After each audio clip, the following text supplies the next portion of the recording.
জঙ্গি, এই জঙ্গির দাদা তার নানার খালাতো ভাইয়ের শ্বশুরের মামুর বিয়াই, সেই একদিন জামাত ইসলামী তৈরি করে মসজিদে 2 রাকাত নফল নামাজ পড়ছিল। গভীর কানেকশন। আবার আব্দুর রহমানের ঘরের মধ্যে পাওয়া গেছে গোলাম আজমের লেখা জীবন্ত নামাজ। কি সাংঘাতিক কথা। আবার পাওয়া গেছে সাইদির ক্যাসেট। আমি বলেছি আমার ক্যাসেট থাকায় যদি অপরাধ হয়, যদি অপরাধী কেউ হয়, যদি গ্রেফতার করা লাগে, বাংলার 14 কোটি মানুষকে গ্রেফতার করতে হবে। বাংলাদেশের মুসলমান পৃথিবীর যে দেশে আছে সেই দেশে ক্যাসেট আছে। তবে হ্যাঁ, আমার অপরাধ হবে যদি আমার কোন ক্যাসেটের বক্তৃতা দিয়ে যদি একথা প্রমাণ করা যায় যে আমি সন্ত্রাসকে উস্কে দিয়েছি, তাহলে আমাকেও গ্রেফতার করো। এ কাম আমরা করি না। আমরা গোপন আন্দোলন কেন করব? জামাত ইসলামের দুঃখটা কি গোপন আন্দোলন করা? গোপন আন্দোলন তো ওরাই করবে যার কোনো পায়ের নিচে জমিন নাই, দল নাই, লোক নাই, নেতা নাই। ওদের দরকার, আমার দরকার আছে? জামাত ইসলামী নাই কোথায়? রাজধানী থেকে শুরু করে প্রত্যন্ত অঞ্চল পর্যন্ত যেখানে যান সেখানে জামাত ইসলামী। জামাত ইসলামী বিগত অর্ধ শতাব্দী ধরে এই বাংলাদেশের জমিনে রাজনীতি করে আসতেছে। 60-এর দশক থেকে শুরু করে এমন কোন গণতান্ত্রিক আন্দোলন নাই যেই আন্দোলনের প্রথম লাইনে জামাত নেতৃবৃন্দরা যুদ্ধ করে নাই। পার্লামেন্টে রয়েছে জামাতের সম্মানজনক সদস্য সংখ্যা, রয়েছে মন্ত্রী। 2 জন মন্ত্রী বিদায় হয়ে যাক, চ্যালেঞ্জ করে গেলাম। এই 2 মন্ত্রী যখন থাকবে না, সিসিটিভি আর মাইক্রোস্কোপ যন্ত্র নিয়ে তাদের মন্ত্রণালয় খুঁজে বেড়ানো হোক। 1 পয়সার স্বজনপ্রীতি দুর্নীতি খুঁজে পাওয়া যাবে না, যাবে না, যাবে না। কাজী চ্যালেঞ্জ করে লাভ নাই। জামাতকে উৎখাত করা যাবে না। আলহামদুলিল্লাহ, তোমরা পত্র পত্রিকায় বরং আমাদেরকে উপকার করতেছো। প্রত্যেক দিন সমানে জামাত আর শিবিরের বিরুদ্ধে সমানে হেডিং আসতেছে। তোমরা কয়েকশো কোটি টাকার প্রচার আমাদের করে দিয়েছো ইতিমধ্যে। আল্লামা ইকবাল বলেছেন, গাছের ঝরা পাতা মাটিতে পড়েছে।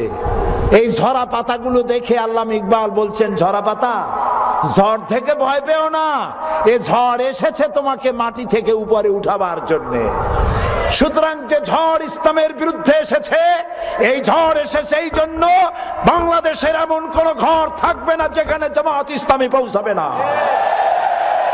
শান্তির জন্য কল্যাণের বার্তা নিয়ে সারা বাংলাদেশে সর্বত্র ইসলামের দাওয়াত পৌঁছে যাবে গণতান্ত্রিক পদ্ধতিতে।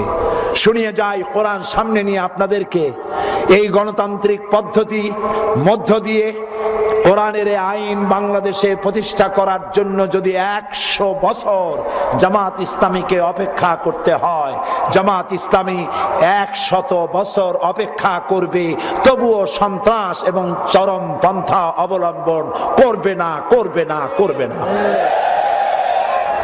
আমাদের অসংখ্য সাহিত্য ভান্ডার আছে, বললে হবে না জামাত ইসলামী কোন ইসলামী দল নয়। যিনি বলেন তিনিও কিয়ামতে উঠবেন, আমরা উঠব। আমি 50 বছর কোরআনে কারীমের খেদমত করি, আর 1973 সনে জামাতের রুকন হয়েছি। জামাত যদি সাহাবীদের বিরুদ্ধে হবে, জামাত যদি রসুলের বিরুদ্ধে হবে, আমার 50 বছরের একটা ওয়াজের মধ্যে সাহাবী আর রসুলের বিরুদ্ধে কোনো কথা থাকা স্বাভাবিক ছিল না? আছে কোথাও? আমার পা থেকে শুরু করে মাথা পর্যন্ত সুন্নতের কোনো অভাব আছে? শর্ষিনা মাদ্রাসায় পড়েছি, খুলনায়ও পড়েছি। ওই যে জামা কাপড় পাইছি বহুরূপী কোনোদিন হই নাই, যেরকম দাড়ি ওই রকমই আছে। আপনারাই তো দেখতেছেন, উল্টো পাল্টা দেখছেন, উল্টো পাল্টা দেখছেন। কয় আমাদের আকীদা খারাপ। কি খারাপ হয়েছে আকীদা? আমার কোন নেতা আকীদা খারাপের কথা বলেছে? আমার নিজামী সাহেব, মুজাহিদ সাহেব, আমার এমপিরা, আমার নেতৃবৃন্দ, আমার গোলাম আজম সাহেব কে বলেছেন সাহাবীদের বিরুদ্ধে জানতে চাই? কে বলেছেন নবীর বিরুদ্ধে? আপনারা বলেন জামাত ইসলামী কোন ইসলামী দল নয়। আল্লাহকে ভয় করুন, কিয়ামতে আসামি হতে হবে, আসামি হতে হবে, আসামি হতে হবে ইনশাআল্লাহ। আপনি যে কথা বলেন, আজ আমি নাম নেব না, আমি নাম নেব না, আপনি যে কথা বলেন সেই আপনি কথা বলেন দিলীপ বড়ুয়ার ভাষায়, আপনি হুজুর, আপনি কথা বলেন রাশেদ খান মেননের ভাষায়, আপনি কথা বলেন সাইফুদ্দিন মানিকের ভাষায়, আপনি কথা বলেন শেখ হাসিনার ভাষায়।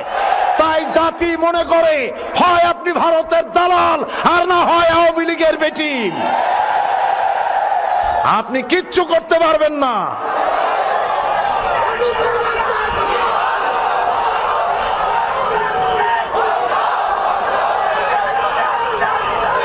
প্রিয় ভাই সব, ৭৩ সন থেকে এই পর্যন্ত জামাত ইসলামের আন্দোলন করে আমি কি নিজেকে জাহান্নামের দিকে নিতে চাই? আমি আমার জীবনে 5 বার মৃত্যুর মুখোমুখি হয়েছি ডাইরেক্ট। এই খুলনার রেলওয়ে মাঠে বক্তৃতা করছিলাম, আমাকে লক্ষ্য করে গুলি করা হয়েছে। পরোয়ার সাহেব উপস্থিত, সাক্ষী এখানে, এই যে সাক্ষী। পাবনা পুষ্পপাড়া আলিয়া মাদ্রাসায় 1973 সনে আমি বক্তৃতা করাকালীন সময় গুলি করা হয়েছে। আমার পাশে মাদ্রাসার প্রধান মুহাদ্দিস শহীদ হয়ে গিয়েছে। 5 বার আমাকে গুলি করা হয়েছে, মৃত্যুর মুখোমুখি হয়েছি। আজকের পত্রিকায়, কালকের পত্রিকায় এসছে গোয়েন্দা বিভাগের সাথে শেখ রহমান বলেছে সাইদি ছিল আমাদের প্রধান টার্গেট, তাকে হত্যা করতাম যদি সুযোগ পেতাম। জেএমবির বিরুদ্ধে জ্বালাময়ী বক্তৃতা দিয়েছে, আমাদের দারুণ ক্ষতি করেছে। এরপরেও আপনারা বলবেন জামাতের কানেকশন আছে ওদের সাথে। এই মিথ্যা কথা বলার জন্য কিয়ামতে আপনাকে দায়ী হতে হবে। সুতরাং ধর্ম ব্যবসা করবেন, ধর্মের নামে ব্যবসা বাংলাদেশে চলবে না। মানুষকে ফাঁকি দিতে পারবেন না। আগামীতে 2007 সালের নির্বাচন হবে কঠিন নির্বাচন। এই নির্বাচনে ঐক্যবদ্ধ হতে হবে। পাগড়ি মাথায় দিয়ে আসুক, আর হুজুর হয়ে আসুক, আর পীর নামে আসুক, 4 দলীয় ঐক্য জোটের বিরুদ্ধে যারা এই কথা বলবে তারা এই দেশ, জাতি এবং ইসলামের সাথে দুশ্মনী করবে। কারণ এই সরকার কোন আলেমদেরকে অপমান করে নাই, করেছে? এই যে আব্দুর রহমান যেদিন ধরা পড়ল, সেই দিন দেশের প্রধানমন্ত্রী রাতের বেলায় জাতির উদ্দেশ্যে ভাষণ দিয়েছিলেন। কথা কন না কেন? সেই ভাষণে তিনি কি বললেন? তিনি বললেন 4 দলীয় ঐক্য জোটের শরিক ইসলামী দল এবং শরিক দলের বাইরে বাংলাদেশের সমস্ত মসজিদের ইমাম মসজিদের খুতবার ভিতরে বলেছেন জিহাদ আর সন্ত্রাস এক জিনিস নয়। মসজিদের ইমামেরা, মাদ্রাসার শিক্ষকেরা মিছিল করেছে, মিটিং করেছে, রৌদ্রে পুড়েছে, মানুষকে বুঝাইতে সক্ষম হয়েছে জেএমবি কোনো ইসলাম নয়, ওদের আন্দোলন কোন ইসলামী আন্দোলন নয়, ওদের আল্লাহর আইনের শাসন চাই, এটা কোন আসলে আল্লাহর আইন নয়। আলেমেরা বুঝাতে সক্ষম হয়েছে বলে আমি প্রধানমন্ত্রী, আমি দেশের সমস্ত আলেমদেরকে মোবারকবাদ জানাই, ধন্যবাদ জানাই। দেশের প্রধানমন্ত্রী, আজ আমি এই মাহফিলে SB, IB, DGFI, NSI, army intelligence, গোয়েন্দা বিভাগের মাধ্যমে এই বিশাল জনসমুদ্রের মধ্য দিয়ে আপনি যেমন আলেমদেরকে সম্মান জানিয়েছেন, আমরাও তাফসীরের মাহফিল থেকে আপনাকে ধন্যবাদ জানাই।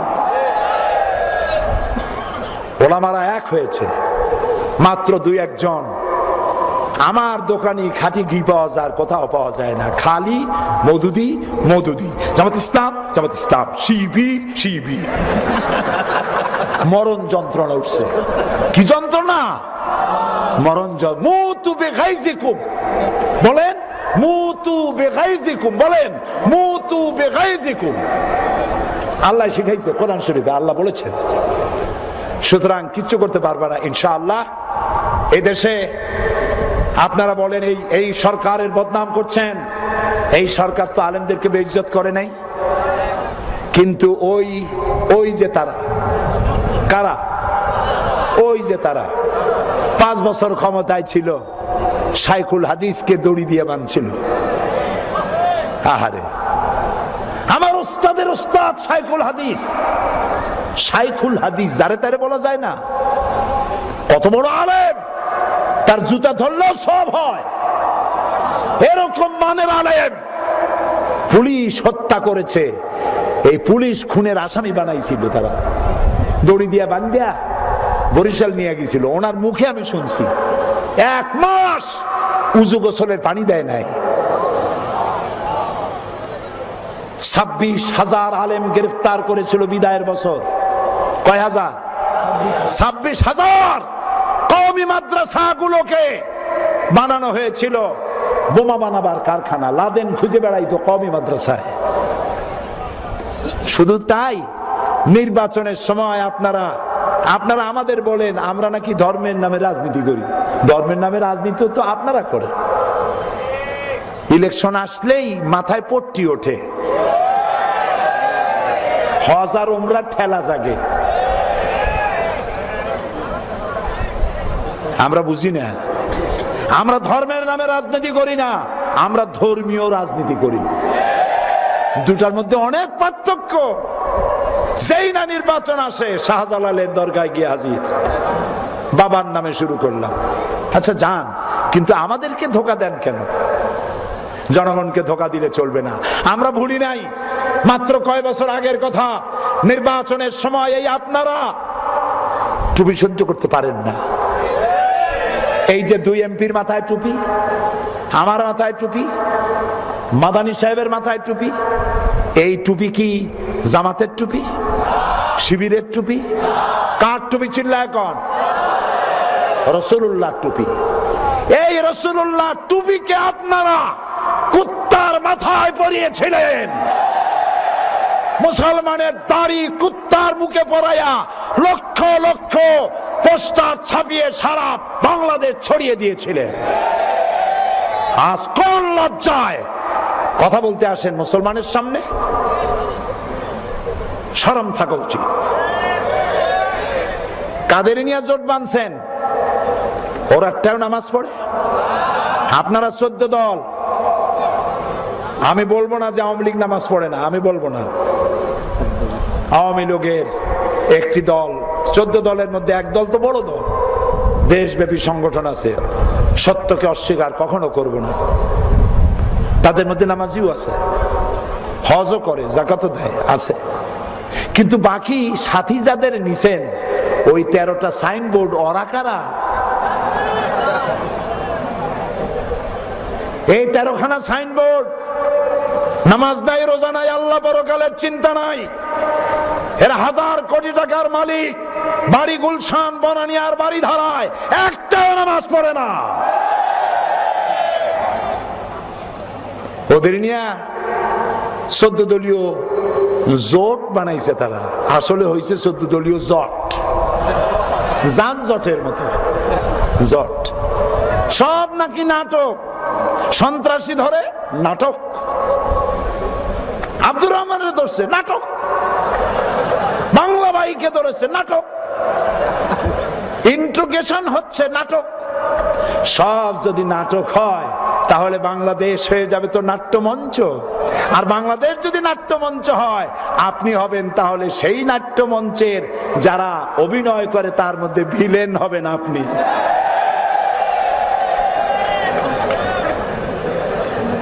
কাজী এইসব করে কোনো কুল পাওয়া যাবে না। আগামী 2007 সালের নির্বাচন এই বাংলাদেশের ভাগ্য নির্ভর করবে।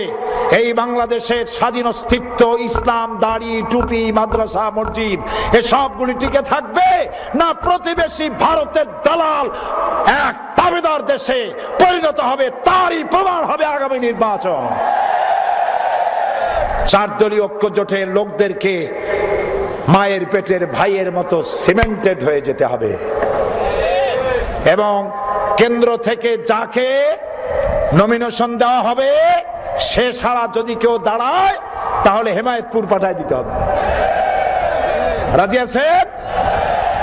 চার দলীয় ঐক্য জোটের শীর্ষ নেতারা বেগম খালেদা জিয়ার নেতৃত্বে সিদ্ধান্ত নিয়ে যাকে যেখানে দিবেন ওই দলের নাম করে স্বতন্ত্র হোক অথবা আলাদাভাবে যদি কেউ দাঁড়ায় দড়ি দিয়া বান্দা পাঠায় দিবেন হেমায়েতপুরে। কারণ সে দেশের শত্রু, স্বাধীনতার শত্রু, বাংলাদেশের অস্তিত্বের শত্রু। আমি আমার কথা বলি, আমার পিরোজপুরে যদি আমার সংগঠন বলে এবার তোমাকে দাঁড়াবার দরকার নাই, তুমি চিল্লাও, আমি সারা দেশব্যাপী চিল্লাবো। আর আমার এলাকায় যাকে দেওয়া হবে আমি তার খাদেম হয়ে, সেবক হয়ে প্রচার করে বেড়াবো।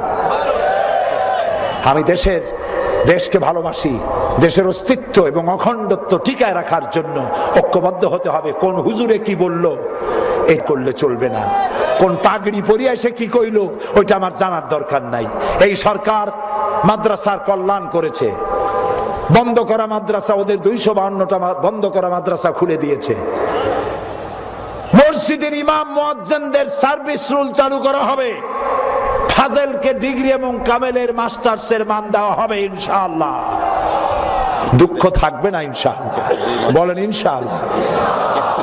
এবং ইবতেদায়ী মাদ্রাসাগুলি প্রাইমারি স্কুলের সকল সুযোগ সুবিধা দেওয়া হবে। ওরা প্রাইমারি স্কুলে সব দিত, কিন্তু ইবতেদায়ী মাদ্রাসায় কিচ্ছু দিত না। গরিবেরা ছেলেপেলে দিত না, সব দিত গিয়া ইবতেদায়ী কি বলে প্রাইমারি স্কুলে। ইবতেদায়ী বন্ধ হলে দাখিল বন্ধ হবে, দাখিল বন্ধ হলে ফাজিল বন্ধ হবে, একটার সাথে আর একটা রিলেটেড। এই জন্য তারা এই বুদ্ধি করেছিল। তারা যাতে মাতাল হলেও তাহলে ঠিক আছে। তারা মানে কারা? ওই যে তারা, ওদের বুদ্ধি আছে। মাদ্রাসা বন্ধ করে দেব এই কথা বলবে না। একজনে নাকি তার এক স্বামী তার বউরে খুব কিলাইতো। একদিন স্বামীর কাছে বউ বিনয়ের সাথে জিজ্ঞেস করলো, ভাই তুমি যে আমারে এত কিলাও, তোমার নিয়তটা কি? দিনী ভাই তো হইতে পারে, তো তুমি যে আমারে এত কিলাও, তো তোমার নিয়তটা কি? আমার কি রাখবা না? স্বামী কয় যে কিলের ওজন বুঝে টের পাও না। মাদ্রাসা বন্ধ করে দেবো এই কথা বলবে না। কলে কলে মাদ্রাসা বন্ধ করার ব্যবস্থা হয়েছিল। আল্লাহর রহমতে মাদ্রাসা চালু হয়েছে, মসজিদ চালু হয়েছে, মুসলমানদের হিন্দুদের পূজা, মুসলমানদের রোজা একসাথে পালিত হয়েছে, আলহামদুলিল্লাহ। এই খুলনায় রোজার পূজা একসাথে হয় নাই, আলহামদুলিল্লাহ বলে। কারো কোনো অসুবিধা ছিল? হয় না।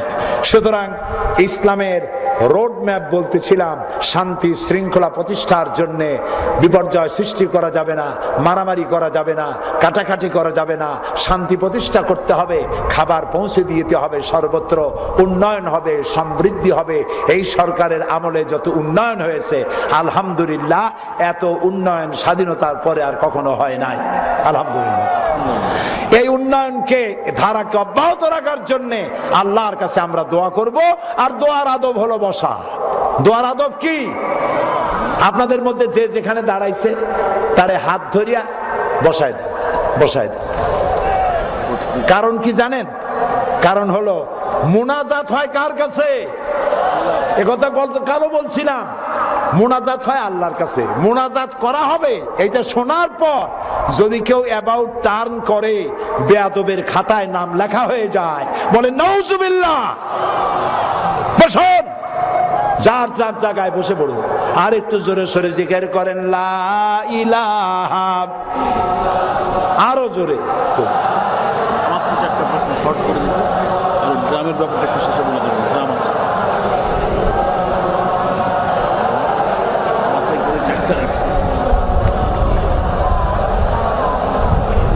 আমি তো বসতে বলছিলাম।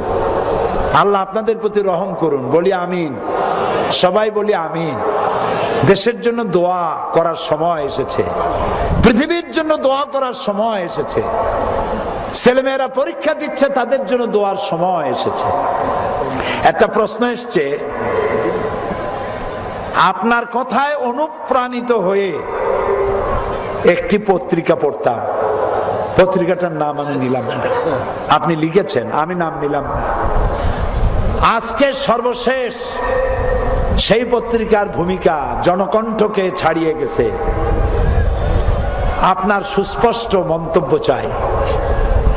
আমি পত্রিকাটার নাম নিলাম না, আমি এই পত্রিকাটার পক্ষ অবলম্বন করেছিলাম এমন সময় যখন আওয়ামী লীগ এই পত্রিকার কণ্ঠ চেপে ধরেছিল, যখন ভারত এই পত্রিকাটা কি মৃত্যু কামনা করতেছিল, সমস্ত বামপন্থীরা এই পত্রিকায় আগুন জ্বালিয়ে দিয়েছিল। আমি তখন এই পত্রিকার পক্ষ অবলম্বন করেছিলাম দেশের স্বাধীন অস্তিত্ব, ইসলাম এবং মুসলমানদের স্বার্থে। কিন্তু এখন আমি দেখতে পাচ্ছি এই পত্রিকাটিকে আওয়ামী লীগ সমর্থন করছে, বামপন্থীরা সমর্থন করছে, ভারত সমর্থন করছে। আমার সমর্থনের আর কোনো প্রয়োজন নাই। এই পত্রিকা সম্পর্কে আর কোনো মন্তব্য করতে চাই না।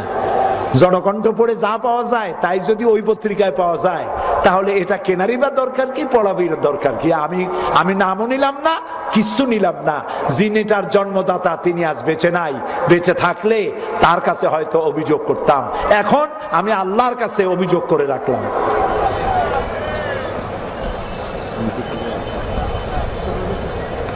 আজকে ইসলামের নামে বিভিন্ন দল বিভিন্ন কথা বলছে, অবস্থায় আমরা সাধারণ মানুষ দিশাহারা। এক দল অপর দলের বিরুদ্ধে কথা বলছে, আমরা এখন যাব কই? কোথায় যাবেন টের পান না। আপনার যদি অসুখ হয় কার কাছে যান? তো ডাক্তার তো অনেক ডাক্তার আছে।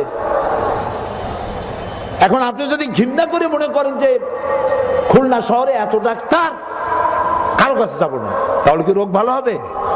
ভালো হবে? ইলিশ মাছ কিনবেন, বাজারে যাই দেখেন অনেক ইলিশের দোকান। এখন আপনি যদি বাসায় এসে বলেন যে ইলিশের এত দোকান দেখিয়া গিন্নার চোটে মোটেও কিনি নেই, ফিরে আসছি, বউ খুব প্রশংসা করবে নাকি? মামলায় পড়েছেন, উকিল দরকার, অনেক উকিল। আপনি যাবেন কার কাছে? ভালো উকিলের কাছে, ভালো ডাক্তারের কাছে, ভালো মাছটা কিনবেন। এটা চিনতে কি কষ্ট হয়? তো একজনের বিরুদ্ধে আরেকজন বললো তো কি হলো? আপনাকে দেখতে হবে দেশটাকে হাতে পাইলে এই মুহূর্তে এই দেশটাকে সুন্দরভাবে পরিচালনা করতে পারে ইউনিয়নের মেম্বার থেকে শুরু করে রাষ্ট্রপ্রধান পর্যন্ত লোক সেট করতে পারে এরকম দক্ষ আর যোগ্য জনশক্তি আছে কার? কার আছে অসংখ্য সাহিত্য ভান্ডার? কার আছে দৈনিক পত্রিকা, সাপ্তাহিক পত্রিকা, মাসিক পত্রিকা, বাংলা, ইংরেজি, আরবি? কার আছে অফিস আদালত? কার আছে ছাত্র সংগঠন, ছাত্রী সংগঠন, মহিলা সংগঠন? সেরকম একটি দলের সাথে গিয়েই একীভূত হয়ে আল্লাহর আইন প্রতিষ্ঠার কাজ করার জন্য এগিয়ে আসতে হবে। শেষ প্রশ্ন, নবীজির ব্যঙ্গচিত্র যারা করেছে তাদের ইসলামের দৃষ্টিতে কি করা উচিত? তাদের জন্য আল্লাহর কাছে হেদায়েত কামনা করা উচিত। ওরা চায় আমরা যেন ভাঙচুর করি। ওরা চায় পৃথিবীর সামনে মুসলমানদেরকে উগ্রবাদী আর সন্ত্রাসী হিসাবে চিহ্নিত করার জন্য। আমরা কি সন্ত্রাসী হব? আমরা কি উগ্রবাদী হব? ওরা মানুষ না। যারা রাসূলুল্লাহর ব্যঙ্গচিত্র করেছে তারা মানুষ না, তারা নরপশু। আল্লাহ তাদের হেদায়েত করুন। আমরা ভাঙচুরে যাব না, প্রতিবাদ জানাবো বিশ্বের দরবারে। আর তাদের তৈরি করা জিনিস কিনবো না। কনডেন্সড মিল্ক, দানো যদি না খাই আর ছেলে মেয়েরে না খাওয়াই, মরে যাব? বলেন মরে যাব? তো রাসূলুল্লাহর মহব্বত যাদের আছে, ডেনমার্ক